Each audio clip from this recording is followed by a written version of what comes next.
Bismillahirrahmanirrahim. Assalamualaikum warahmatullahi wabarakatuh. Innal hamdalillah nahmaduhu wa nasta'inuhu wa nastaghfiruh wa na'udzu billahi min shururi anfusina wa sayyiati a'malina. Man yahdihillahu fala mudilla lahu ومن يضلله فلا هادي له أشهد أن لا إله إلا الله وحده لا شريك له وأشهد أن سيدنا ونبينا محمدا عبده ورسوله لا نبي بعده اللهم صل وسلم وبارك على نبينا محمد وعلى آله وصحبه أجمعين سبحانك لا علم لنا إلا ما علمتنا إنك أنت العليم الحكيم ربنا زدنا علما وارزقنا فهما برحمتك يا أرحم الراحمين. أما بعد hadirin jamaah yang dimuliakan oleh Allah Subhanahu wa taala. Alhamdulillah wa syukur ala ni'amillah. Kita masih terus diberikan nikmat oleh Allah Subhanahu wa taala. Yang mudah-mudahan kita pun bisa mensyukuri nikmat Allah Subhanahu wa taala. Amin ya rabbal alamin.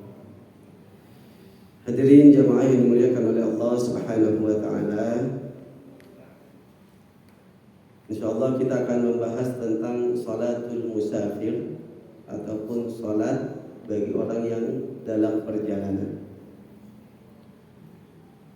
Allah Subhanahu wa taala berfirman di dalam surah Al-Hajj ayat 78, A'udzu billahi minasyaitonir rajim. Wa ma ja'ala 'alaikum fid din min haraj. Dan tidaklah Allah menjadikan kesusahan bagi kalian dalam beragama. Jadi Allah Subhanahu wa taala itu akan memberikan kemudahan dalam beribadah kepadanya. Makanya ada ayat yang mengatakan fattaqullaha mastata'tum. Bertakwalah kalian kepada Allah semampu kalian.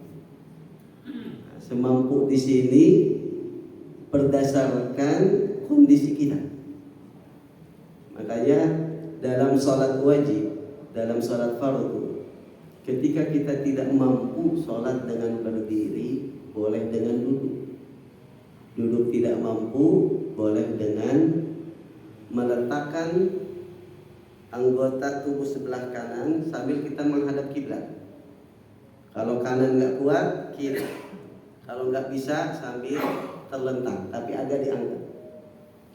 Tapi perlu kita ketahui bahwa ketika kita masih mampu berdiri, itu tetap wajib berdiri.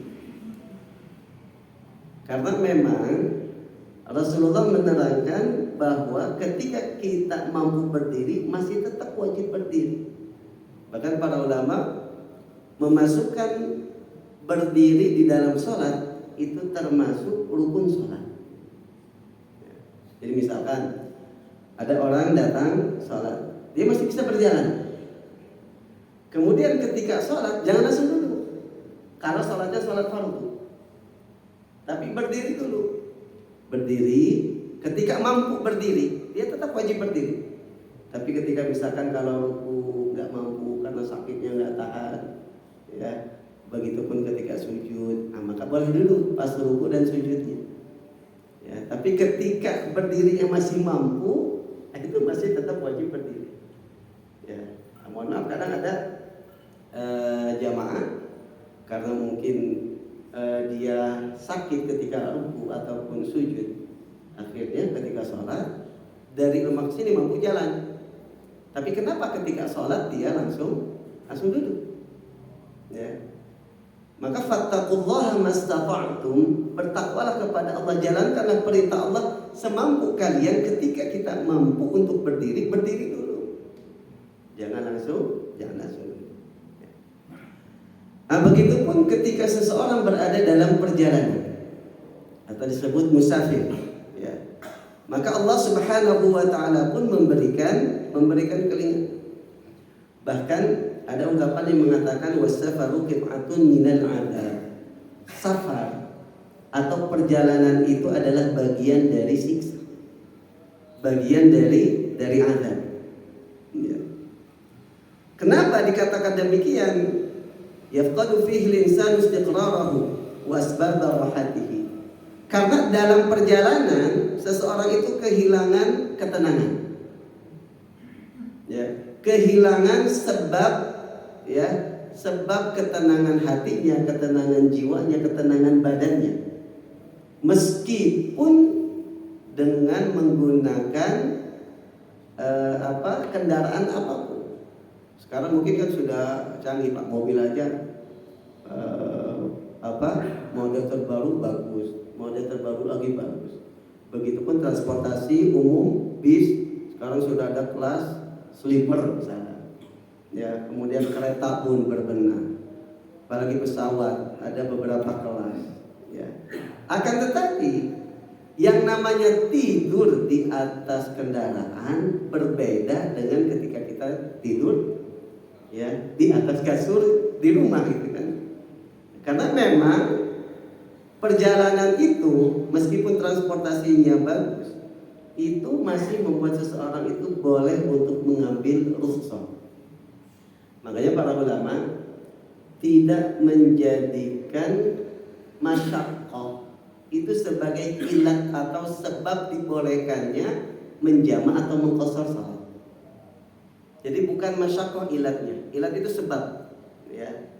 Tapi karena safarnya, karena dia musafirnya, ya, ketika memenuhi syarat maka dia boleh untuk mengambil rukhsah seperti menjamak salat ataupun mengqashar salat. Hadirin jamaah yang dimuliakan oleh Allah Subhanahu wa taala, maka Allah Subhanahu wa taala pun memberikan banyak keringanan bagi orang yang sedang dalam perjalanan. Bukan hanya dalam masalah ibadah salat. Begitupun misalkan dalam ibadah puasa, Allah memberikan keringanan. Tapi ada syarat-syaratnya. Kaifa takunu salatul musafir? Bagaimana salatnya orang yang sedang dalam perjalanan? Allah Subhanahu wa taala memberikan rukhsah atau keringanan bagi musafir di dalam salatnya dengan dua hal. Yang pertama adalah ikhtisaru fi kammiyatir raka'at wa yusamma qasran. Yang pertama adalah Allah memberikan keringanan dengan memangkas bilangan rakaat atau kita sebut dengan qasar. Ya, mengqasar salat.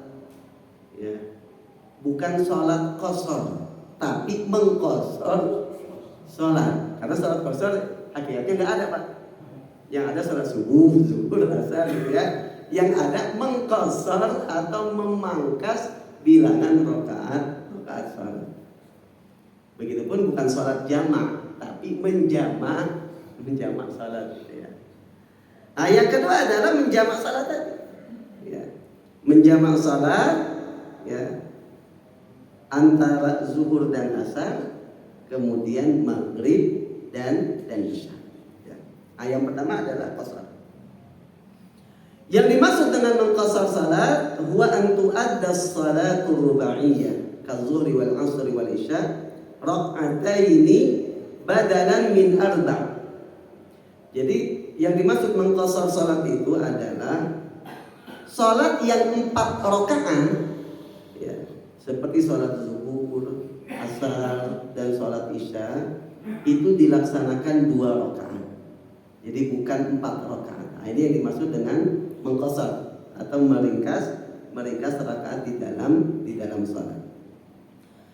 Dalilnya adalah firman Allah Subhanahu wa taala di dalam surah An-Nisa ayat 101. A'udzu billahi minasyaitonir rajim. Wa idza darabtum fil ardi falaysa 'alaikum junahun an taqsuru minas shalah.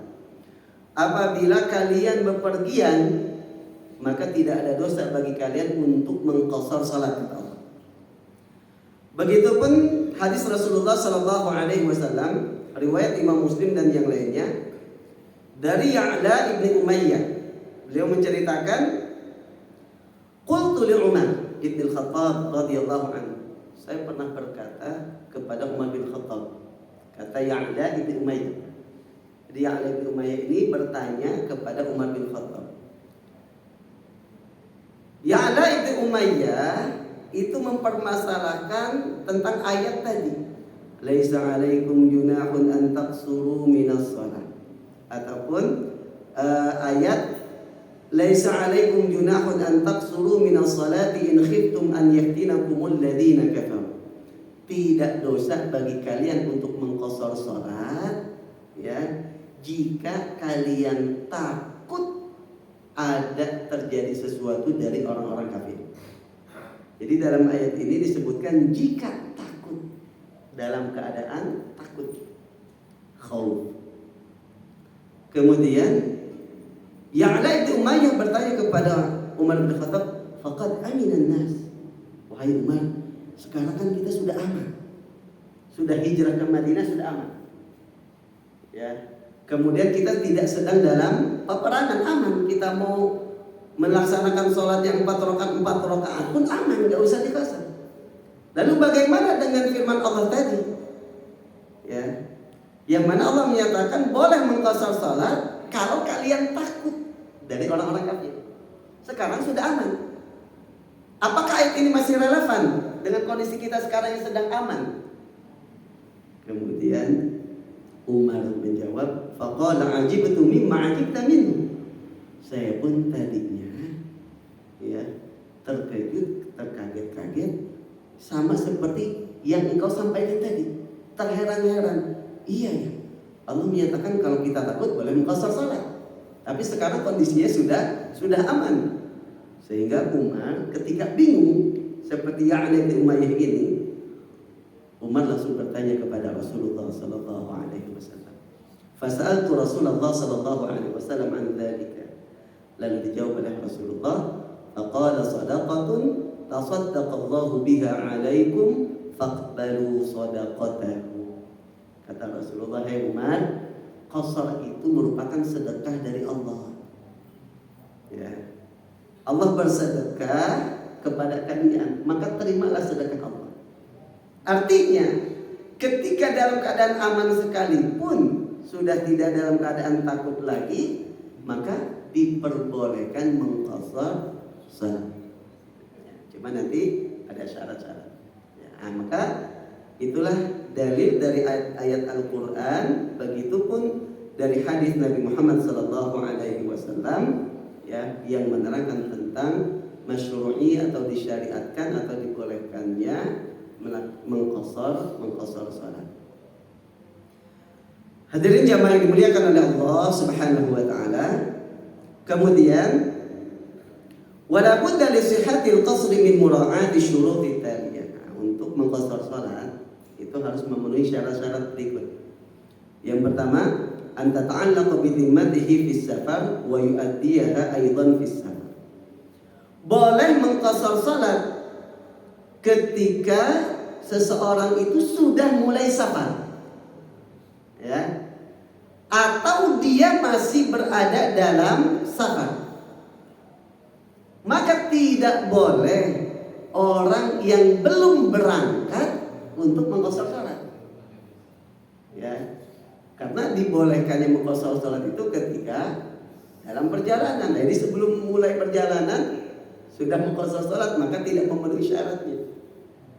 Ataupun orang yang sudah nyampe ke rumahnya, ya nyampe ke rumahnya bukan nyampe ke tempat tujuan, ya, sudah nyampe lagi ke rumahnya, maka sudah tidak boleh mengqashar salat lagi. Kenapa? Karena sudah bukan musafir. Ya, makanya dalam ayat itu, wa idza darabtum fil ardi, jika kalian sedang dalam perjalanan tidak apa-apa untuk mengqashar salat. Jadi syarat yang pertama harus dalam perjalanan. Kemudian yang kedua, an yatajawaza sural baladi allati yusafiru minha. au yatajawaz imranaha illam yakun laha sur. Syarat yang kedua harus melewati batas daerah. Jadi kalau kita misalkan di komplek ini, kemudian kita baru nyampe Yasmin depan situ, itu belum boleh karena belum melewati batas. Ada yang mengatakan batas desa, ya. Ada yang mengatakan batas kota.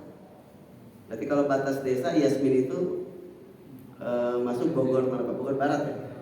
Ya berarti udah lewat lampu merah sudah masuk Taman Sareal ya. Ya kalau batas desa sudah boleh. Tapi ada yang mengatakan batas di sini adalah batas kota. Jadi kalau kita sudah ngelewatin Cibubur, ya kalau di sana berarti sudah ngelewatin puncak, itu baru boleh mengqasar salat. Ya. Jadi kalau misalkan masih di daerahnya, itu belum boleh untuk mengqasar salat. Dalilnya mana? Dalilnya adalah riwayat Imam Bukhari dan Imam Muslim dari Anas radhiyallahu anhu. Beliau berkata, "Shallaitu dhuhra ma'an Nabi sallallahu alaihi wasallam bil Madinati arba'an wal 'asra bi Dzil Hulaifah rak'atain. Wa Dzul Hulaifah kharij Imranil Madinah." Jadi Anas menceritakan bahwa ketika aku bersama Rasulullah sallallahu alaihi wasallam, maka kami melaksanakan sholat di Madinah 4 rakaat, masih dalam kawasan Madinah, ya, belum diqasar. Kenapa? Karena belum melewati batas daerah. Sedangkan ketika sudah nyampe di Dzul Hulaifah, itu mengqasar sholatnya 2 rakaat. Ya. Kenapa ketika masih di kawasan Madinah tidak mengqasar sholat? Karena tadi belum melewati batas daerah. Sehingga para ulama dari hadis ini yang menyimpulkan bahwa mengqasar salat salah satu syaratnya adalah sudah melewati batas daerah. Ya. Kemudian yang ketiga, alla yanwiyal musafir iqamata arba'ati ayyamin ghaira yaumai dukhul war ruju' fil makan alladhi yusafiru ilaihi. Syarat yang ketiga untuk dibolehkan mengqasar salat itu adalah hendaknya orang yang dalam perjalanan itu tidak niat untuk mukim 4 hari di tempat tujuan. Ya, misalkan misalkan ada seorang mau pergi ke Bandung, ya, ke Bandung itu sudah boleh. Nanti ada syarat jarak itu minimal, ada yang bilang 81, ada yang bilang 83 km. Ada juga yang mengatakan selama itu disebut safar, ya itu sudah boleh. Itu khilaf di antara ulama. Jadi dia tidak niat untuk mukim di tempat tujuannya 4 hari. Ya. Tidak dihitung perjalanan pergi dan perjalanan pulang. Misalkan saya mau pergi ke Bandung. Kemudian saya niat di Bandung acaranya ini. Kemungkinan di Bandung saya niat akan mukim di sana selama 4 hari. Nah, maka kalau sudah sampai Bandung, saya tidak boleh mengqasar salat. Karena saya niat dari awal untuk mukim di Bandung selama 4 hari. Ya. Adapun ketika di perjalanan masih boleh. Ataupun nanti ketika perjalanan pulang boleh. Tapi ketika sudah nyampe Bandung, sudah nyampe tujuan, dan saya niat untuk mukim 4 hari di sana, maka selama 4 hari itu tidak boleh mengqasar salat. Ya, gitu. Kenapa? Karena para ulama mengatakan kalau kita niat mukim atau tinggal di sana 4 hari, itu sudah dianggap seperti desa kita. Ya, sudah dikatakan tidak dalam keadaan safar lagi. Tapi kalau kurang dari 4 hari, misalkan di sana cuma sehari, di sana cuma 2 hari, di sana cuma 3 hari, itu boleh kita mengqasar salat selama di sana. Tapi kalau niat dari awal berangkat kita niat tinggal di sana selama 4 hari, maka kita tidak boleh mengqasar salat selama di sana. Kemudian amma idza kana nawiyan an yuqima aqalla min arba'ati ayyamin aw kana la ya'lamu muddata baqaihi fiha li'amalin yu'alijuhu wa la yadri mata yutimmuhu qasura fil halati al-ula ila an ya'uda ila khitbati al-imran min baladihi. Adapun kalau kita berniat mukim kurang dari 4 hari, itu boleh. Ya, misalkan di sana cuma 3 hari, cuma 2 hari, cuma sehari, boleh. Ya, selama di sana boleh mengqashar salat. Begitupun dalam perjalanan pergi ataupun perjalanan pulang sampai kita masuk batas desa tadi, batas daerah tadi. Ya, ini kalau misalkan kita niat mukim di tempat tujuan kurang dari 4 hari. Lalu bagaimana kalau kita nggak tahu di tempat tujuan kita mau berapa hari? Kita belum ada niatan. Misalkan karena ada urusan ataupun karena misalkan berobat, nggak tahu kapan selama berapa hari tinggal di sana, ataupun misalkan ada kerjaan nggak tahu berapa hari beresnya. Ya. Para ulama mengatakan wa qasar fil halati tsaniyah ila 18 yawman ghaira yaumai dukhulihi wa khurujihi. Maka kalau kita tidak tahu berapa lama tinggal di tempat tujuan, ya, maka kita masih boleh mengqashar salat selama 18 hari. Ya, kalau kita nggak tahu nih di sana mau berapa hari. Tapi kalau di sana 4 hari berarti nggak boleh qashar. Oh, di sana seminggu nggak boleh qashar. Ya, kalau 4 hari atau lebih nggak boleh qashar selama di sana. Kalau kurang dari 4 hari boleh qashar selama di tempat tujuan. Adapun kalau kita tidak tahu berapa lama di tempat tujuan, ini masih terus boleh qashar sampai 18 hari. Tidak dihitung perjalanan pergi dan perjalanan pulang, itu tidak dihitung. Jadi selama di sananya kita masih boleh mengqashar salat selama 18 hari. Dalilnya adalah riwayat Imam Abu Dawud dari Imran bin Husain radhiyallahu anhu. Dia berkata, "Ghazawtu ma'a Rasulillah sallallahu alaihi wasallam." Saya ikut berperang bersama Rasulullah sallallahu alaihi wasallam. Wa syahidtu ma'ahu al-fath, dan aku pun menyaksikan bersama Rasulullah Fathu Makkah, penaklukan kembali kota Makkah. Fa aqama bi Makkah 18 lailatan la yusalli illa rak'atain. Maka Rasulullah selama mukim di Mekah, karena dalam peperangan itu kan kita nggak tahu mau berapa lama di tempat tujuan. Ya, jadi Rasulullah ketika penaklukan kota Mekah, tinggal di Mekah selama 18 hari Rasulullah mengqashar salat. Ya, gitu. Jadi selama 18 hari 18 malam Rasulullah itu mengqashar salat. Ya. Maka para ulama pun mengambil kesimpulan, ketika kita tidak tahu berapa lama akan tinggal di tempat tujuan, maka kita masih boleh mengqashar salat sampai 18 hari. Ya. Baik hadirin jamaah yang dimuliakan Allah Subhanahu wa taala, maka itu syarat yang ketiga untuk qashar. Yang keempat, alla yaqtadiya bi muqimin. Syarat qashar berikutnya yang keempat adalah tidak boleh kita yang mengqashar salat menjadi makmum bagi orang yang muqim atau bagi orang yang salatnya sempurna. Makanya di beberapa masjid, biasanya masjid transit ya, suka disediakan tempat khusus untuk orang yang menjamak atau mengqashar salat. Ya.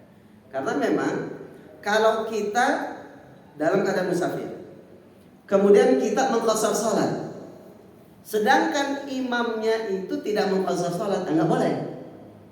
Kita harus ngikutin imam. Ya, imamnya 4 rakaat, kita pun 4 rakaat. Ya.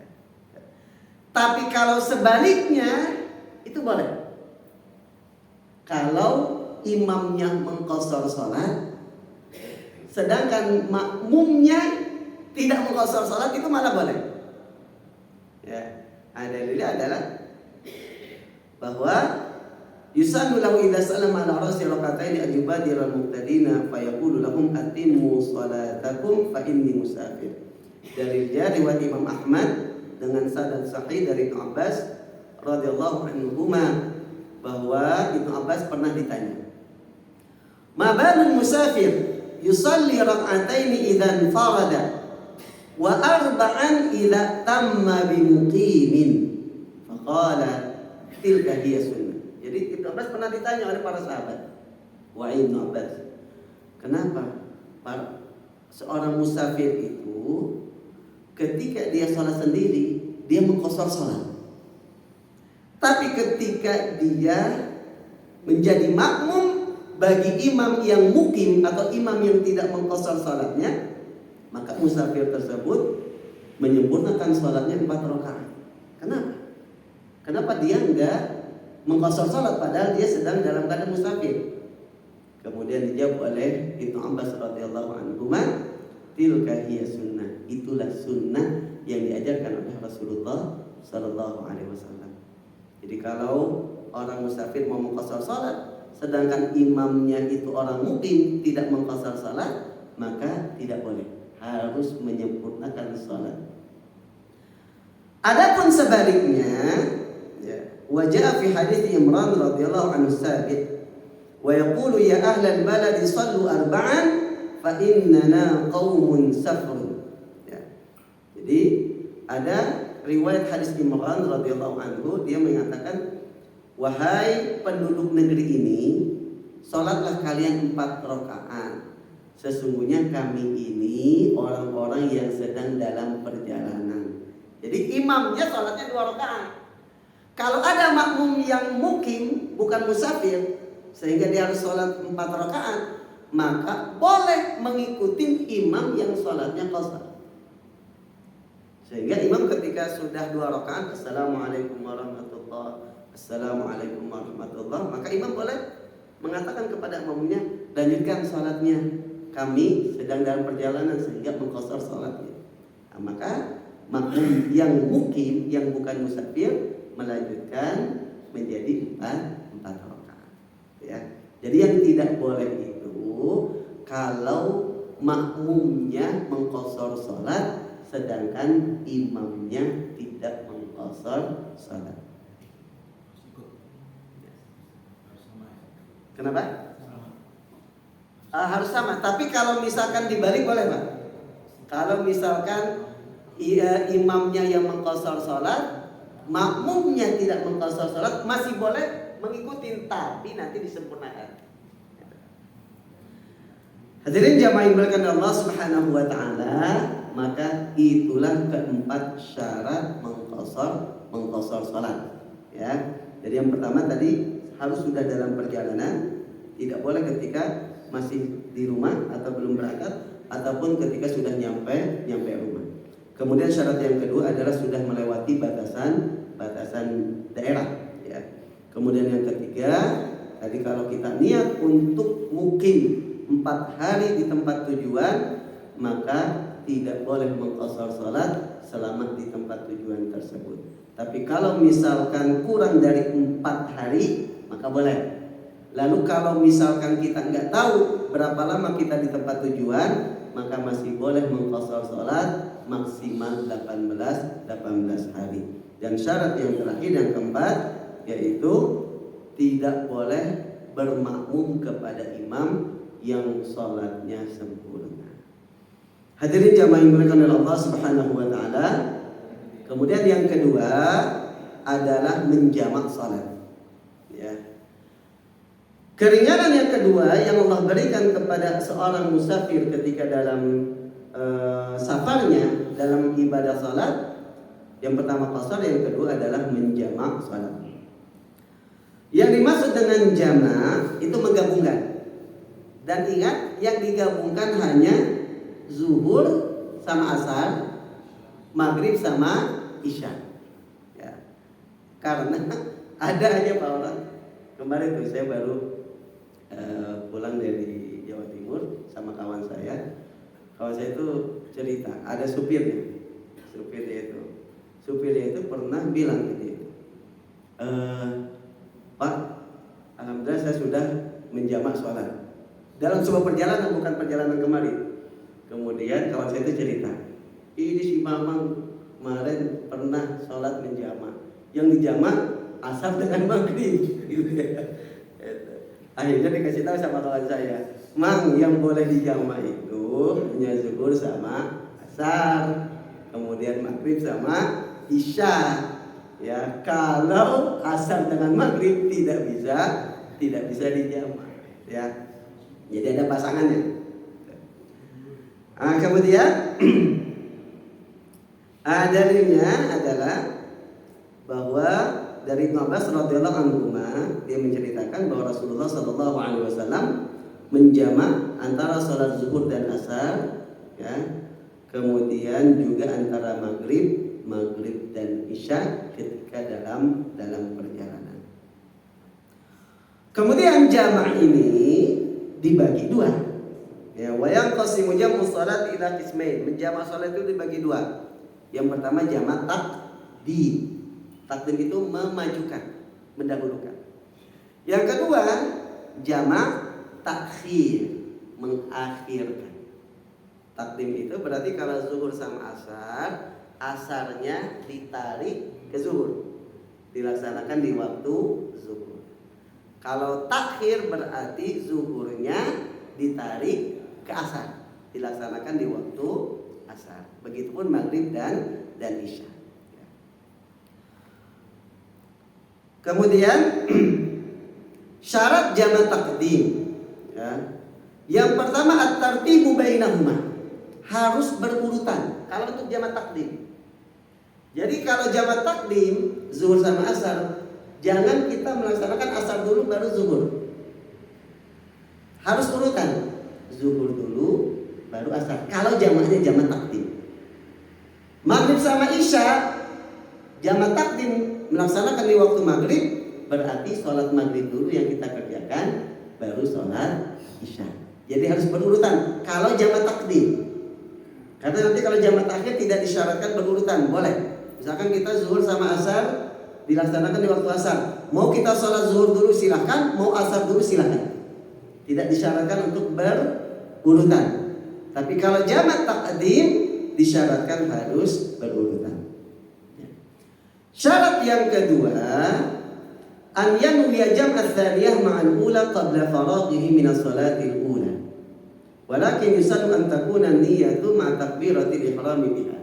Syarat yang kedua, niat menjamak itu afdolnya ketika takbiratul ihram salat pertama. Ingat yang dimaksud salat pertama dalam jamak takdim itu berarti salat zuhur. Salat asalnya disebut salat kedua. Kalau maghrib sama isya jamak takdim, yang disebut salat pertama adalah salat maghrib. Ya, salat keduanya adalah salat isya. Maka dalam jamak takdim, ya, niatnya afdolnya, niatnya dibarengkan dengan takbiratul ihram ketika salat pertama.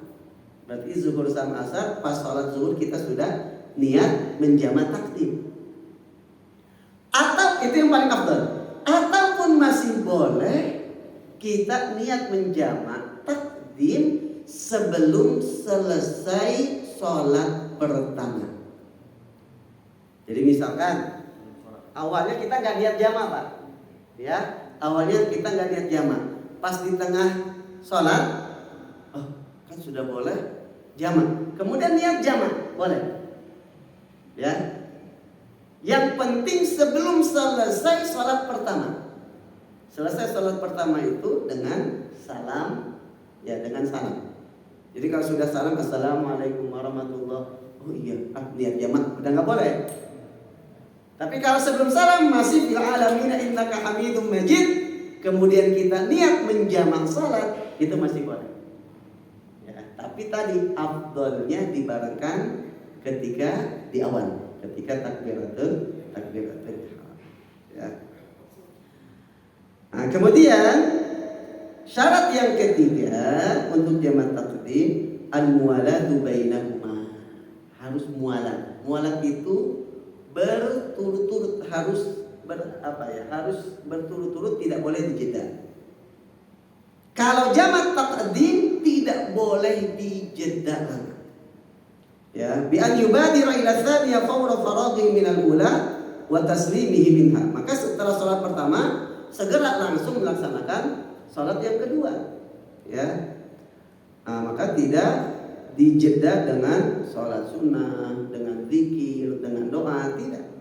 Ya. Tapi kalau misalkan dijedanya hanya sebentar, misalkan dengan iqamah, mesti boleh. Ya, tidak boleh itu kalau jedanya lama. Misalkan zikir dulu, sholat sunnah dulu, itu sudah tak boleh. Ya, berarti nanti dia harus melaksanakan sholat keduanya di waktunya, nggak boleh menjamak. Dalilnya adalah ittiba'an din Nabi sallallahu alaihi wasallam fi kulli dzalika. Ittiba' apa yang dilakukan oleh Nabi Muhammad sallallahu alaihi wasallam. Baik hadirin jamaah menurut Allah Subhanahu wa taala. Kemudian syarat yang keempat untuk jamak taqdim, an yaduma safaruhu ila talabbusihi bithaniyah. Ay fala yadur an yasila ila baladihi atna'a. Syarat yang keempat adalah masih dalam perjalanan. Ya, masih dalam perjalanannya ketika melaksanakan sholat yang kedua, maka tidak boleh menjamak atau mengqashar sholat kalau sudah sampai rumah. Ini banyak terjadi kalau jamak takhir. Misalkan perjalanan maghrib sama isya, nanti aja di jamak takhir, udah nyampe rumah. Nggak boleh. Kenapa? Karena sudah bukan musafir lagi. Kalau nyampe tempat tujuan masih boleh karena belum nyampe rumah. Berarti kalau nyampe tempat tujuan kita masih boleh menjamak, ya, selama kita tidak niat untuk mukim 4 hari tadi, ya. Tapi kalau sudah sampai rumah sudah nggak boleh, karena kita sudah bukan musafir lagi. Ya. Lalu bagaimana? Kalau saya biasanya sebelum masuk kecamatan, biasanya di rest area di mana? Sentul itu Pak ya. Di situ. Misalkan nggak ini gitu perjalanannya, kemudian belum sholat menjamak, maka berhenti di situ untuk melaksanakan jamak. Baik hadirin jamaah, di jeda isya nanti ada tambahan sedikit habis.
Baik, kita lanjutkan.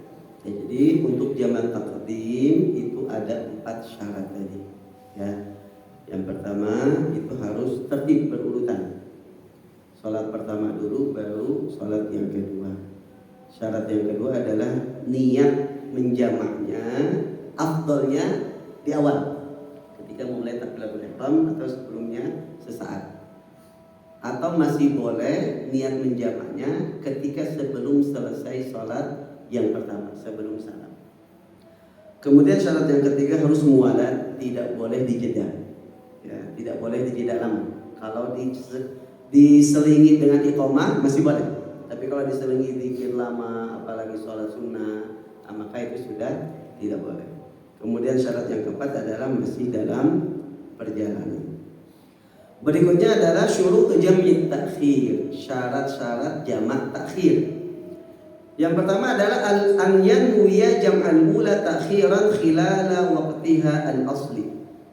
Falau kharaja waqtu zuhri wa huwa lam yanwi jam'aha ma'al asli takhiran asbahat muta'alliqatan bi dhimmatihi ala wajhi al-qada wa athima fit takhir. Untuk jamak takhir syarat niatnya, kalau jamak takdim tadi kan di sholat pertama, ya, zuhur sama asar, berarti ketika melaksanakan sholat zuhur, ya. Kalau jamak takhir, namanya takhir itu kan kita mengakhirkan, Pak, mengakhirkan zuhur ke asar atau mengakhirkan maghrib ke isya. Kita harus sudah niat ketika masuk waktu sholat pertama. Misalkan kita dalam perjalanan masuk waktu zuhur, kemudian kita niatkan untuk dilaksanakan di waktu asar. Di waktu zuhur kita sudah mulai niat, ya Allah, dalam hati aja, pakai bahasa Indonesia aja atau bahasa yang kita paham. Ya Allah, saya niat mengakhirkan zuhur ke waktu asar. Itu harus ada dalam hati kita. Kalau kita tidak niat sama sekali untuk mengakhirkan zuhur ke asar atau maghrib ke isya, kita sama saja dianggap meninggalkan sholat zuhur atau maghrib dengan sengaja. Maka kita nanti tidak menjamaknya tapi mengqadhanya, ya. Dan kita pun berdosa karena meninggalkan sholat, ya. Jadi niatnya di waktu pertama, minimal terbesitlah pada dalam hati. Wah, ini udah masuk waktu zuhur. Ya Allah, nanti niat zuhurnya dijamak takhir aja dengan asar. Itu sudah boleh. Tidak perlu, misalkan tidak harus kita melafazkan, tidak harus apa. Ketika terbesit dalam hati itu sudah cukup. Ya, gitu. Begitupun maghrib dengan isya. Ya. Makanya kalau bisa, kalau di waktu maghrib misalkan kita berangkat setelah asar perjalanan, kemudian apalagi perjalanan pulang, biasanya pas maghrib itu pas capek-capeknya, Pak. Kalau bisa, kalau mau tidur tahan dulu masuk maghrib supaya kita niat untuk mengakhirkan maghrib ke waktu isya. Jangan sampai ketika bangun udah waktu isya. Nah, tapi kalau ketiduran itu termasuk orang yang diampuni oleh Allah Subhanahu wa taala. Ya. Nah, jadi syarat yang pertama itu niatnya ketika masih di waktu yang pertama. Syarat yang kedua, an yaduma safaruhu ila an yafrugha min as-salataini ma'an. Falau aqama qabla al-faraghin nihai mahma asbahatil mu'akhkharatu qada'an. Falau aqama qabla al-faraghin nihai minhuma asbahatil mu'akhkharatu qada'an. Syarat yang kedua untuk jamak takhir harus berada dalam perjalanan. Artinya tidak boleh kita menjamak takhir kalau sudah nyampe rumah atau sudah masuk wilayah daerah kita. Ya. Nah, ini banyak terjadi, Pak. Ya.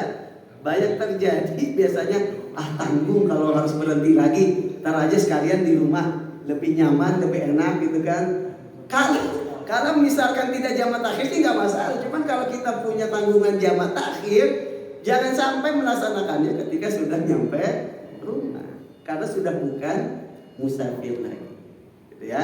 Nah, maka sebelum nyampe, kita berhenti dulu untuk melaksanakan jamak takhir, ya. Nah, untuk jamak takhir cuman 2 tadi syaratnya, Pak. Tidak disyaratkan untuk berurutan untuk jamak takhir. Kalau jamak takdim tadi disyaratkan berurutan. Kemudian untuk jamak takhir tidak disyaratkan harus berturut-turut. Tapi kalau untuk jamaah takdim harus berturut-turut, tidak boleh dijeda. Ya. Baik hadirin jamaah yang dirahmati Allah Subhanahu wa taala, yang terakhir adalah perjalanan yang seperti apa yang membolehkan kita untuk menjamak atau mengqashar salat. Yang pertama, perjalanannya jauh. Para ulama memang berbeda pendapat, ya, maksudnya jauh itu seperti apa? Tapi pendapat yang banyak digunakan adalah mengatakan bahwa minimal perjalanannya 81 km. Ada mengatakan 83. Perjalanan tidak dihitung perjalanan bolak-balik, Pak. Tapi perjalanan ke tempat tujuan. Kalau perjalanan bolak-balik dari sini ke Pasar Anyar, setelah 50 balik, nyampe 83 kilo. Ya. Nah, tapi perjalanan satu kali balik ke tempat tujuan. Misalkan dari sini ke Karawang, yang sudah ada kalau nggak salah. Sekarang enak, Pak, tinggal lihat map. Sudah ketahuan berapa kilometer, gitu ya. Nah, jadi syaratnya minimal 81 km. Syarat yang kedua, tujuannya harus jelas. Maka tidak boleh kalau kita misalkan, ayo kita berangkat, mau kemana? Nggak tahu, yang penting berangkat aja. Nah, itu nggak boleh menjamak atau mengqashar salat, karena tidak ada tujuan yang jelas. Ya. Begitupun kalau untuk menentukan sudah 81 km atau tidak, kalau tujuannya nggak jelas kan nggak ketahuan. Maka syarat yang kedua, perjalanannya harus tujuannya jelas. Ataupun misalkan kita diajak sama orang, kita berangkat yuk, ayo. Kemudian kita tidak boleh menjamak ataupun mengqashar salat. Harus kita tanya dulu, emang kita mau kemana? Oh, kita mau ke sini. Nah, baru kalau tujuannya sudah jelas, boleh. Nah, kemudian syarat yang ketiga, alla yakuna al-gharadu min as-safar al-wusul ila ayyi ma'siyah. Tujuan safarnya bukan untuk maksiat. Ya. Apapun itu kemaksiatannya. Misalkan ada orang pergi ke Jawa, misalkan Jawa Tengah ataupun Jawa Timur, tujuannya apa? Tujuannya untuk jadi kurir narkoba, misalkan. Ya, misalkan gitu ya. Ataupun tujuannya untuk maksiat di sana, untuk zalimin orang misalkan. Ya. Ya, itu termasuk misalkan ada anak muda tujuannya ke sana untuk ngapel, misalkan untuk ngapel pacarnya. Itu kan kemaksiatan, enggak boleh menjamak ataupun mengqashar salat ketika perjalanannya itu untuk kemaksiatan. Ya. Hadirin jamaah yang dirahmati Allah Subhanahu wa taala, itulah yang bisa kita kaji bersama pada kesempatan kali ini tentang salatul musafir. Mudah-mudahan kita bisa memahaminya dan kita pun bisa mengamalkannya. Baik, kita ucapkan kurang lebihnya mohon maaf. Assalamualaikum warahmatullahi wabarakatuh. Mangga. Kalau misalnya kasus ini ada, kita naik bus misalnya berangkat jarak jauh, kemudian busnya kan berangkatnya pas asar, sehingga kita perkirakan bahwa kita nggak bisa asar lagi. Akhirnya kita masih di rumah atau masih sholat di sini, dulu kita jamak dengan asar. Nah, apakah itu masih masuk kajian? Yang kedua, kalau kita lagi bepergian juga di rest area, kita tepat waktu, misalnya sholat jamak tepat waktu. Nah, tepat waktu ini kan imamnya 4 rakaat, kita ikut. Kemudian kita mau jamak atau qashar, yang diperbolehkan apa? Iya, baik. Yang pertama, kalau kita yang ikut kendaraan umum ya. Kalau kendaraan umum itu kita harus ngikutin jadwalnya gitu ya. Nah, kalau misalkan berangkatnya sebelum asar, ya, saya tuh sering Pak berangkat naik kendaraan umum ya, khususnya bis. Itu saya lihat, kadang saya nanya ke kenek itu ataupun ke agennya itu, nanti berhenti lama di mana, kan? Supaya bisa ancang-ancang. Oh, nanti berhenti misalkan dari Bogor itu biasanya berhenti lama di Jati Jajar. Biasanya Jati Jajar. Saya kadang izin ke supir atau ke keneknya, Pak, saya izin salat ya. Untuk salat asar. Kalau tidak bisa dijamak dengan zuhur. Ataupun kalau misalkan berangkatnya sekitar jam 1 atau setengah 2, saya akhirkan zuhurnya. Misalkan saya berangkat keluar rumah untuk bisa menjamak di tempat agen misalkan, ataupun di terminal. Nah, ketika kita sudah keluar rumah, itu kan sudah boleh menjamak. Itu mungkin. Ya, jadi bisa keluar rumah kemudian menjamaknya, ataupun bisa bertanya kepada agennya kira-kira berhenti di mana, memungkinkan nggak kita untuk melaksanakan sholat. Kemudian kalau misalkan di rest area ataupun di tempat masjid transit, kita awalnya sholat jamaah bareng dengan imam. Imam tidak mengqashar sholat, lalu kita boleh kan dengan syarat kita pun tidak mengqasharnya. Lalu setelahnya kan kita mau menjamak, kemudian boleh kita mengqashar yang kedua, karena kita sudah tidak menjadi makmum bagi imam yang sholatnya sempurna. Nah, jadi boleh kita mengqashar, boleh juga kita sempurna sholatnya. Allah. Baik, kalau tidak ada, baik. Kalau macet gimana? Macet, Macet betul. tidak keluar area. Misalnya rumah Jakarta, pulang ke Jakarta, macet melewati maghrib gitu ya. Ya. Ini banyak kejadian seperti ini. Ada ulama yang membolehkan, Pak. Ada ulama yang membolehkan mutlaqus safar. Kalau yang kita bahas tadi kan minimal jaraknya 81 km. Ada ulama yang membolehkan ketika itu memang perjalanan apapun, baik perjalanan jauh ataupun perjalanan dekat, maka boleh menjamak atau mengqashar salat. Ya, termasuk kasus tadi macet. Ya. Tapi kalau dalam mazhab Syafi'i itu tetap tidak boleh. Karena memang tidak memenuhi syarat. Tapi ada yang membolehkan. Ya, ada yang membolehkan. Meskipun jaraknya misalkan tidak sampai 81 km, kemudian apalagi kondisinya macet, ada yang membolehkan. Jadi silakan mau mengikuti pendapat yang membolehkan, mangga, apalagi dalam keadaan darurat seperti itu. Kurang lebihnya mohon maaf. Assalamualaikum warahmatullahi wabarakatuh.